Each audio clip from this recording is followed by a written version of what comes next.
دیکھیں جو وصیت ہوتی ہے وہ 1/3 مال میں سے آپ کر سکتے ہیں کہ آپ کہیں کہ بھئی میرے اس 1/3 مال میں سے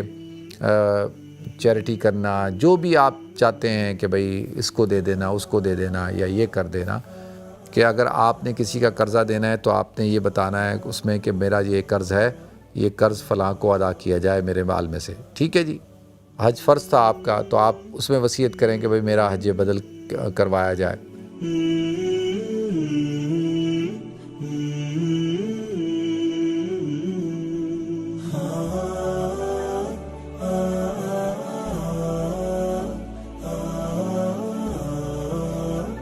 محترم ناظرین کرام، بزرگان دین اور میری عزیز ماؤں اور بہنوں بھائیوں، السلام علیکم ورحمۃ اللہ وبرکاتہ۔ دیکھیں آپ نے وصیت کی، ول بنا رہے ہیں آپ، اور اس میں آپ نے 2 ہی بچی ہیں آپ کی، اور کوئی اولاد نہیں ہے اور کوئی وارث آپ کا نہیں ہے، تو ان دونوں بچیوں کو آپ کی جائیداد تقسیم ہو جائے گی، اور اس میں آپ کہتے ہیں کہ اگر آپ یہ کہیں کہ بھئی دونوں کو تقسیم کی جائے لیکن 5% جو ٹوٹل اماؤنٹ ہے اس کا 5% نکالا جائے اور 5% جو ہے وہ صدقہ کر دیا جائے،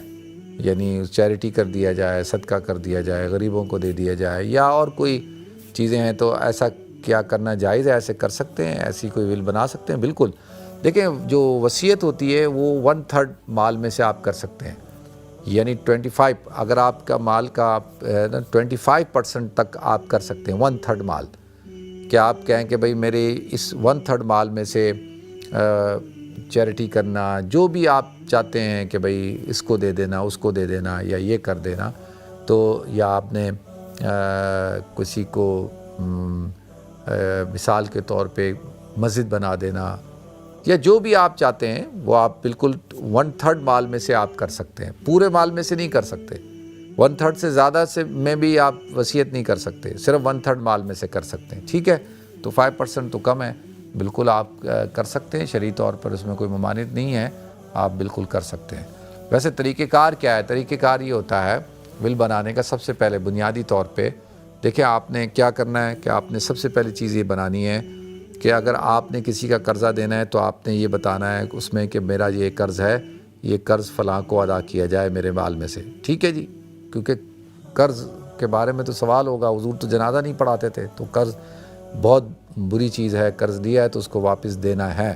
اس کا بہت ہی سخت معاملہ ہے، ٹھیک ہے جی؟ تو اس کے بعد پھر آپ نے اگر حج نہیں کیا، حج فرض تھا آپ کا، تو آپ اس میں وصیت کریں کہ بھئی میرا حج بدل کروایا جائے، ٹھیک ہے؟ پھر آپ نے جو روزے نہیں رکھے تو آپ کہیں کہ بھئی جو روزے میں نہیں رکھے ان کا جو ہے وہ ان کا فدیہ دیا جائے، جو نمازیں نہیں پڑھی ان کا فدیہ دیا جائے، ٹھیک ہے؟ اور میں نے اتنے عرصے کی زکوٰۃ نہیں دی، وہ دی جائے۔ اچھا، اس کے بعد میری تجہیز و تکفین کا جو خرچہ ہے وہ نکالا جائے، تو یہ آپ وصیت کریں گے، ٹھیک ہے؟ اچھا، اب مثال کے طور پہ اب یہ وصیت جو ہے وہ اتنی چیزوں کی آپ نے کر دی کہ اب یہ 1/3 سے زیادہ پیسہ چاہیے اس کو پورا کرنے کے لیے، آپ کی پوری وراثت کا آدھا چلا جائے گا اس میں،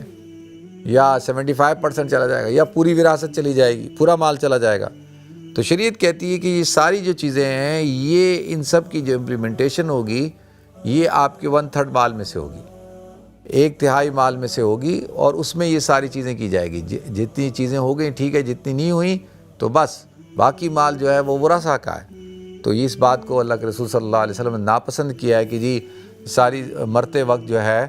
آپ ساری زندگی مال کو روک کے رکھیں، اور مرتے وقت جو ہے وہ کہتے ہیں فلاں کو دے دو، فلاں کر دو، یہ کر دو، وہ کر دو، یہ کر دو، اور اپنے جو ورثاء ہیں ان کو، اور آپ کی کوشش یہ ہو کہ آپ اپنے ورثاء کو اپنی وراثت سے محروم کرنا چاہتے ہیں، تو یہ بات ٹھیک نہیں ہے، ٹھیک ہے جی؟ آپ صحت مند ہیں، ٹھیک ہیں، کوئی ایشو نہیں ہے، آپ اپنے گرم ہاتھوں سے آپ کر رہے ہیں اور آپ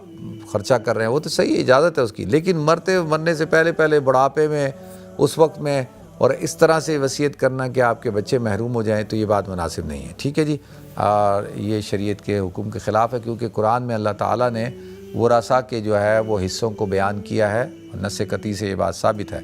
ٹھیک ہے؟ اللہ تعالیٰ ہم سب کو عمل کرنے کی توفیق عطا فرمائے، اللہ تعالیٰ ہمیں شریعت کے مطابق جو ہے وہ زندگی گزارنے کی توفیق عطا فرمائے۔ اپنا خیال رکھیے گا، اپنی دعاؤں میں یاد رکھیے گا۔ السلام علیکم ورحمۃ اللہ وبرکاتہ۔